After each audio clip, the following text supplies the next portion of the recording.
Hello everyone, welcome to my YouTube channel honours student. हम probability distribution कर रहे हैं। अब इसका नेक्स्ट टॉपिक है approximation of discrete probability distribution, जिसमें हम पढ़ने वाले हैं continuity correction factor. Continuity correction factor से बहुत ज़्यादा क्वेश्चन पूछे जाते हैं, तो ये ध्यान से समझना है इस चीज़ को। तो कंटिन्यूटी करेक्शन फैक्टर में हम क्या करते हैं, +5 या 0.5 या 0.5 को हम या तो प्लस करते हैं या फिर माइनस करते हैं। और ऐसा क्यों करते हैं, ताकि अगर हमारे जो सैंपल साइज़ है, अगर उसमें पॉपुलेशन की बात की है, तो पॉपुलेशन को बढ़ाने में या घटाने में जो सैंपल है उस पर कोई भी इफेक्ट नहीं पड़ना चाहिए, सैंपल कंटिन्यूअस दिखना चाहिए। इस वजह से हम यहाँ पे एडजस्टमेंट करते हैं। अब यहाँ पे हमें पता कैसे चलेगा कि कब हमें कंटिन्यूटी करेक्शन फैक्टर लगाना है, तो उसके कुछ कंडीशंस होते हैं। पहले तो जो पॉपुलेशन की बात होनी चाहिए, वहाँ पे पीपल या पॉपुलेशन वर्ड आना चाहिए। दूसरा, सैंपल साइज लार्ज होना चाहिए। लार्ज सैंपल का मतलब होता है कि जिसमें सैंपल साइज 30 या फिर 30 से ज़्यादा हो। अब इसकी दो कंडीशंस होती हैं। पहला, n इंटू पी। अगर हम n इंटू पी करते हैं तो वो ग्रेटर देन 5 आना चाहिए। एंड n इंटू क्यू जो है वो ग्रेटर देन 5 आना चाहिए। यहाँ पे ध्यान से देखिए, यहाँ पे बीच में लगा है एंड, यानी कि दोनों के दोनों ग्रेटर देन इक्वल टू 5 आने चाहिए, कि ये भी ग्रेटर देन 5 होना चाहिए, ये भी ग्रेटर देन 5 होना चाहिए। जब ऐसी कंडीशन बनती है तो हम कंटिन्यूटी करेक्शन फैक्टर लगाते हैं। अब 0.5 को कब ऐड करना है, कब माइनस करना है, ये कैसे पता चलेगा हमें? हम इसको माइनस कब करेंगे, जब वर्ड दिया होगा एटलीस्ट। एटलीस्ट वर्ड दिया होगा या फिर मोर देन दिया होगा। एटलीस्ट का मतलब होता है कि कम से कम। फॉर एग्जाम्पल यहाँ पे लिखा है एटलीस्ट 30, यानी कि 30 तो होना ही चाहिए, 30 से ज़्यादा भी हो सकता है। और मोर देन का भी मतलब यही होता है कि 30 तो हो, 30 से ज़्यादा भी हो। तो जब भी एटलीस्ट वर्ड या मोर देन वर्ड दिया होगा तो वहाँ पे हम क्या करेंगे, 0.5 को माइनस कर देंगे। और जहाँ पे इसका उल्टा, अगर हमें दे रखा है एटमोस्ट, एटमोस्ट दिया है या फिर लेस देन दिया है। एटमोस्ट का मतलब होता है ज़्यादा से ज़्यादा। फॉर एग्जांपल एक क्लास में 100 सीट है, तो ज़्यादा से ज़्यादा सिर्फ 100 बच्चे ही बैठ सकते हैं, लेकिन 100 से कम भी बैठ सकते हैं। 100 से ज़्यादा 101 बच्चा जो है वो वहाँ पे नहीं बैठ पाएगा। तो एटमोस्ट जहाँ पे लिखा होगा या लेस देन जहाँ पे लिखा होगा, दोनों का एक ही मतलब होता है। और यहाँ पे हम क्या करते हैं, +5 कर देते हैं। तो नॉर्मल डिस्ट्रीब्यूशन का जो फॉर्मूला बनता है वो ऐसे ही बनता है इसमें। तो जैसे हम पिछली वीडियो में पढ़ चुके हैं, नॉर्मल डिस्ट्रीब्यूशन का फॉर्मूला क्या होता है, एक्स माइनस म्यू अपॉन में स्टैंडर्ड डेविएशन। तो यहाँ पे क्या होता है, बस यहाँ पे कंटिन्यूटी करेक्शन फैक्टर में प्लस माइनस 0.5 लग जाता है। और ये 0.5 की कंडीशन में बता चुका हूँ, कब प्लस करते हैं कब माइनस करते हैं। जहाँ पे एटलीस्ट या मोर देन लिखा होगा तो माइनस कर देंगे, एटमोस्ट या लेस देन लिखा होगा तो प्लस कर देंगे। और ये पता कैसे चलेगा हमें, ये पता चलेगा इन दोनों कंडीशन से। एनपी और एनक्यू दोनों के दोनों ग्रेटर देन इक्वल टू 5 आने चाहिए। तो एक क्वेश्चन देख लेते हैं तो ज़्यादा क्लियर हो जाएगा क्या चीज़ चल रही है। The management of restaurant feel that it is equally likely for a customer to be vegetarian और नॉन वेजिटेरियन। तो यहाँ पे पीपल की बात कर रहे हैं कि एक वेजिटेरियन है और कुछ नॉन वेजिटेरियन है। अब यहाँ पे टोटल कितना है, 100 है। तो एन कितना हो गया है, एन है 100। तो ये एन ग्रेटर देन 30 है, यानी कि लार्ज सैंपल है। If 100 customer visit the restaurant on day and they order independently of each other, तो अब हमें प्रोबेबिलिटी निकालनी है at least 60 of them order vegetarian food. तो एटलीस्ट वर्ड है, एटलीस्ट वर्ड में हम क्या करते हैं, एटलीस्ट वर्ड में हम 0.5 को माइनस करते हैं। इससे पहले हम ये चेक करेंगे कि क्या ये दोनों कंडीशन फुलफिल हो रही है या फिर नहीं हो रही।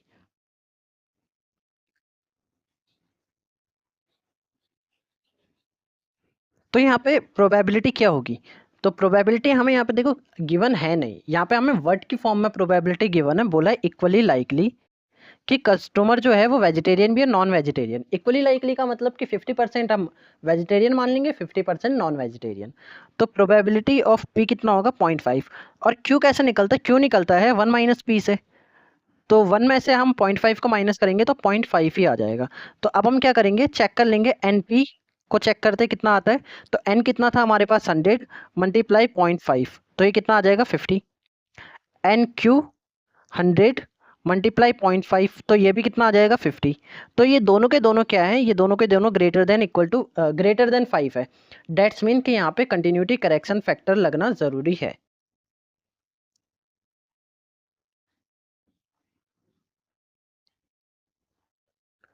अब हम क्या करते हैं, आगे सॉल्व कर लेंगे इसको। तो z इज इक्वल टू, अब यहाँ पे वर्ड है एटलीस्ट, एटलीस्ट में हम क्या करते हैं 0.5 को माइनस करते हैं। तो यहाँ पे हम 0.5 को माइनस कर देंगे।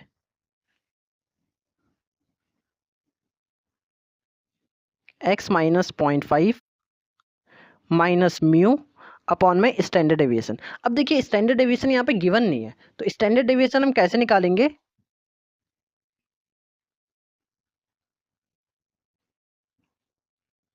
हमें यहाँ पे स्टैंडर्ड डेविएशन का फॉर्मूला पता है, वो क्या होता है, जब एन पी और क्यू दिए होते हैं तो under root N P Q से हम स्टैंडर्ड डेविएशन निकाल लेते हैं। तो एन पी क्यू हम करेंगे तो ये कितना आ जाएगा 100 मल्टीप्लाई में 0.5 मल्टीप्लाई में 0.5 और इसको अंडर रूट। जब हम इसको कैलकुलेटर से सॉल्व करेंगे तो हमारे पास स्टैंडर्ड डेविएशन कितना आ जाएगा 5। तो इस तरह से हमने स्टैंडर्ड डेविएशन भी निकाल लिया है। तो देखिए बहुत सारी चीज़ें हिडन है इस चीज़ में, तो हमें सिर्फ कॉन्सेप्ट क्लियर होना चाहिए और चीज़ें आराम से हम सॉल्व कर लेंगे। तो आगे सॉल्व करते हैं इसको। तो सबसे पहले बेल कर्व बना लेना, जब भी नॉर्मल डिस्ट्रीब्यूशन का क्वेश्चन आएगा तो बेल कर्व जरूर बनाना।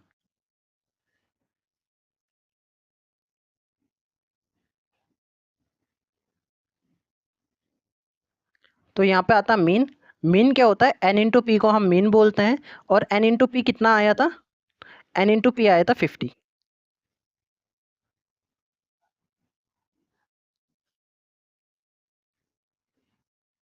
तो मीन कितना हो जाएगा 50। अब वो बोल रहा है एटलीस्ट 60, तो 60 कहीं यहाँ पे होगा। अब हमें पता है कि इतना एरिया हम फाइंड कर लेंगे, तो ये एरिया तो हमें पता है कि ये 0.5 होता है। क्यों, क्योंकि नॉर्मल डिस्ट्रीब्यूशन कर्व सिमेट्री होता है, 0.5 इधर होता है 0.5 इधर होता है। तो हम अगर इतना एरिया फाइंड कर लेंगे तो उसके बाद हम 0.5 को ऐड कर लेंगे, तो हमारे पास टोटल एरिया निकल जाएगा एटलीस्ट 60 का। तो यहाँ हमारा स्टैंडर्ड डेविएशन 5 निकल चुका है। अब इसके बाद देखते हैं ए पॉइंट। ए पॉइंट में बोल रहा है एटलीस्ट 60। एटलीस्ट का मतलब क्या होता है, कम से कम 60, लेकिन 60 से ज़्यादा भी अवेलेबल हो सकता है, कि 60 तो होना ही होना चाहिए और 60 से ज़्यादा भी हो सकता है। तो जब भी ऐसे क्वेश्चन आए नॉर्मल डिस्ट्रीब्यूशन का, तो सबसे पहले नॉर्मल डिस्ट्रीब्यूशन कर्व बना लेना। तो ये कह रहा है कि कम से कम 60 लोगों ने वेजिटेरियन फूड ऑर्डर किया होगा। तो यहाँ पे हम नॉर्मल डिस्ट्रीब्यूशन कर्व बना लेंगे।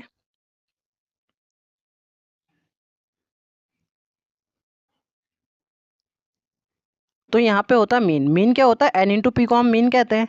तो एन इंटू पी हमने पिछले अभी यहाँ पे निकाल चुके हैं। एन इंटू पी कितना था 50। तो यहाँ पे मीन भी कितना हो जाएगा, मीन हो जाएगा 50। अब यहाँ पे बोल रहा है एटलीस्ट 60, तो अगर 50 यहाँ है 60 यहाँ कहीं होगा। अब ये कह रहा है कि 60 तो होने ही होने चाहिए, लेकिन 60 से ज़्यादा भी हो सकता है। एटलीस्ट का मतलब यही होता है कि कम से कम। तो एटलीस्ट में हम क्या देखेंगे कि आगे की हम देखेंगे कि आगे कितना और हो सकता है, तो आगे जाने की क्या प्रोबेबिलिटी है। ठीक है, इसको ऐसे समझ सकते हो कि एक टीचर कहता है कि एटलीस्ट 20 स्टूडेंट क्लास में होने चाहिए, तब मैं कुछ लेक्चर लूँगा। तो 20 तो मिनिमम रिक्वायरमेंट है, लेकिन 20 से ज़्यादा भी वहाँ पे आ सकते हैं। तो इसलिए हम यहाँ पे क्या देखेंगे, हम राइट हैंड साइड का एरिया देखेंगे कि राइट हैंड साइड को कितना एरिया जा रहा है। तो अब हमें पता है कि ये पूरा एरिया जो होता है मीन से लेके आगे तक का, ये होता है 0.5। इतना एरिया हम निकाल लेंगे कैलकुलेशन से, और इतना एरिया हमारा जब निकल जाएगा तो बाकी का एरिया कैसे निकलेगा, 0.5 को माइनस कर देंगे जो भी एरिया निकला है, तो बाकी का एरिया निकल जाएगा।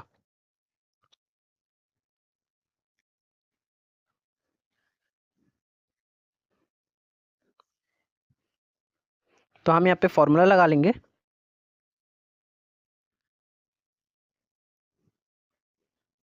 ए पार्ट हम सॉल्व कर रहे हैं। z is equal to X minus में 0.5 माइनस म्यू अपॉन में स्टैंडर्ड डेविएशन। तो अब सबकी वैल्यू हमारे पास है, बस हमें वैल्यू पुट करनी है। तो z is equal to X कितना है, एक्स वही होता है जो क्वेश्चन में दिया होता है, 60 दिया है तो 60 हो जाएगा, माइनस 0.5 माइनस म्यू कितना है, म्यू का मतलब मीन होता है, मीन है 50 अपॉन में स्टैंडर्ड डेविएशन हमने अभी निकाल दिया था 5। z is equal to 59.5 minus 50 upon में 5। तो जब हम इसको कैलकुलेटर की हेल्प से सॉल्व करेंगे तो ये आ जाएगा 1.9। अब 1.9 की हम वैल्यू देखेंगे टेबल से। तो देख लेते हैं वैल्यू जेड टेबल में जाके। तो हम जेड टेबल में आ चुके हैं। तो 1.9 पॉइंट के बाद एक ही डिजिट है, तो हम क्या देखेंगे, वर्टिकल में देखेंगे। तो 1.9 यहाँ पे है। इसकी वैल्यू कितनी है? 0.4713। तो इसकी वैल्यू है 0.4713। तो 0.4713 तो इतने का इतने की वैल्यू आई है। और बाकी एरिया का हम कैसे निकालेंगे? 0.5 से माइनस कर देंगे तो रिमेनिंग एरिया का वैल्यू निकल जाएगी।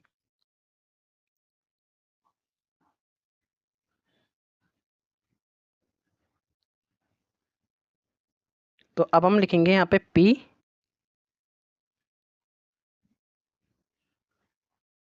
x एटलीस्ट 60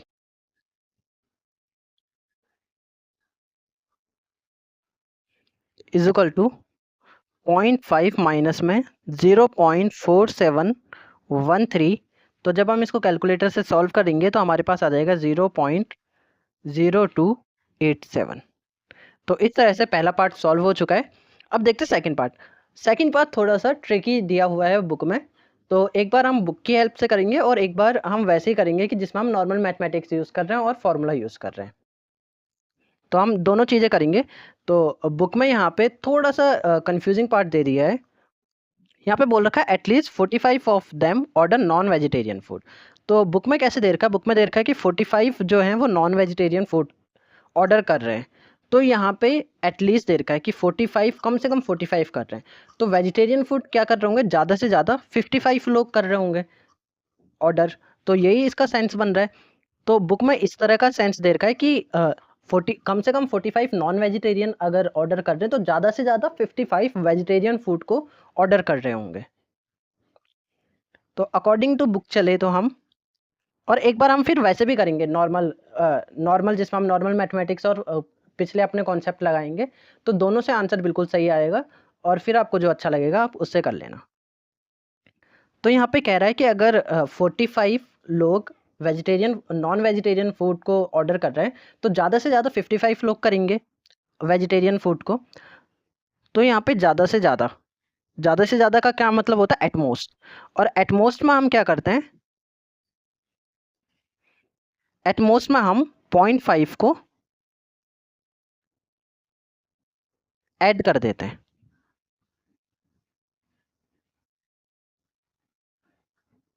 तो यहाँ पे हम लिखेंगे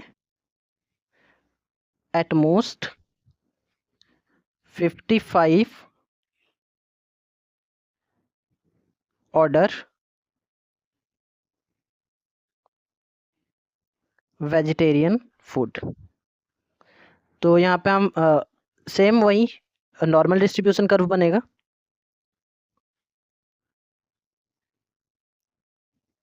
मीन हमारे पास 50 है। अब एटमोस्ट का मतलब होता है ज़्यादा से ज़्यादा। तो यहाँ पे है 50। तो वही जो मैंने बोला था कि ज़्यादा से ज़्यादा अगर एक क्लास में 100 सीट है तो सिर्फ 100 बच्चे ही बैठ पाएंगे, लेकिन 100 से कम बच्चे भी बैठ सकते हैं। तो इसका मतलब ये किस साइड को जा रहा है? ये जा रहा है लेफ्ट साइड को, कि 55 से आगे कोई नहीं आ सकता लेकिन 55 से कम जरूर हो सकते हैं। तो सबसे पहले हम क्या निकालेंगे? इतने का एरिया निकाल लेंगे। और इतना एरिया हमें पता है कितना होता है, ये 0.5। क्यों? क्योंकि नॉर्मल डिस्ट्रीब्यूशन कर्व सिमेट्री होता है। तो अब हम इतना एरिया निकाल लेंगे। तो सेम वही z x प्लस में 0.5 क्योंकि एटमोस्ट है, कंटिन्यूटी करेक्शन फैक्टर लगाएंगे, म्यू अपॉन में स्टैंडर्ड डेविएशन। तो x कितना है? x वही जो क्वेश्चन में दिया होता है 55 प्लस 0.5 करेंगे तो 55.5 हो जाएगा, माइनस 50 अपॉन में स्टैंडर्ड डेविएशन है 5। जब हम इसको सॉल्व करेंगे तो ये आ जाएगा 1.1। तो ऐसा हमें बुक में दिया हुआ है। लेकिन अगर हम नॉर्मल कॉन्सेप्ट यूज़ करें जैसा हम सीखते आ रहे हैं तो उसमें क्या होगा? नॉर्मल डिस्ट्रीब्यूशन कर्व तो बनेगा ही, 0.5 है। और हमें बोला क्या है? बोला है at least 45 of them order non veg food. तो नॉर्मली जैसा हम करते हैं वैसे ही करते रहेंगे। 45 कहीं यहाँ पे होगा, तो पहले हम इतने का एरिया निकाल देंगे। एटलीस्ट बोला, एटलीस्ट का मतलब होता है कम से कम, कि 45 तो होना ही चाहिए, लेकिन 45 से ज़्यादा भी हो सकते हैं। तो ज़्यादा कितना होगा, इतना तो होगा ही, और ये भी कवर हो जाएगा उसमें। और इतने का हमें पता है एरिया कितना होता है, इतने का एरिया होता है 0.5। तो मुझे ये सेकंड वाला पार्ट ज़्यादा ईजी लगता है, क्योंकि इस वाले पार्ट में कभी कभी कन्फ्यूज़न हो जाती है कि क्या करना है, कब माइनस करना है, कब प्लस करना है। तो नॉर्मली जैसा हम सीख रहे हैं वैसा ही करिएगा, तो ऐसे भी आंसर बिल्कुल सही आएगा। तो मुझे तो ये वाला तरीका ज़्यादा अच्छा लगता है। तो at least 45 of them order non vegetarian. तो एटलीस्ट में क्या होता है, 0.5 को हम माइनस करते हैं, माइनस में म्यू अपॉन में स्टैंडर्ड डेविएशन। तो यहाँ पे कितना हो जाएगा, 45 में 0.5 माइनस करेंगे तो 44.5 माइनस 50 अपॉन में 5। जब हम इसको सॉल्व करेंगे तो ये कितना आ जाएगा, नेगेटिव का 1.1। अब यहाँ पे देखिए जो सिमेट्री कर्व होता है तो उसमें वैल्यू बिल्कुल सेम होती है, तो प्लस माइनस से कोई फर्क नहीं पड़ता है। तो 1.1 इधर भी आ रहा है, 1.1 इधर भी आ रहा है।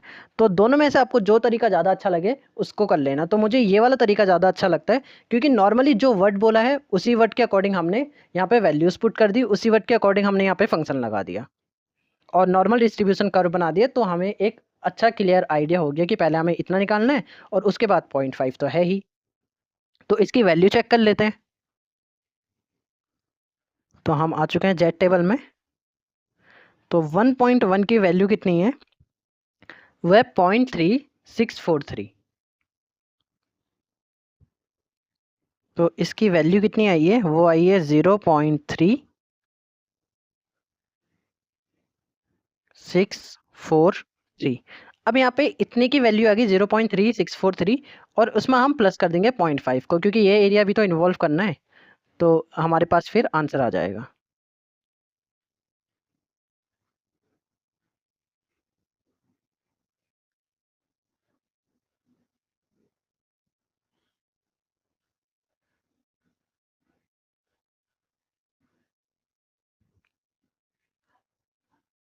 तो यहाँ पे होगा प्रोबेबिलिटी x,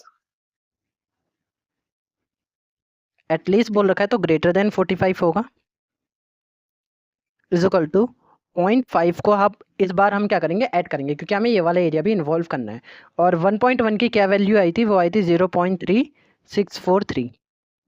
तो जब हम इसको ऐड करेंगे तो हमारे पास वैल्यू आ जाएगी 0.8643। तो फ्रेंड्स इस तरह से ये क्वेश्चन सॉल्व होगा।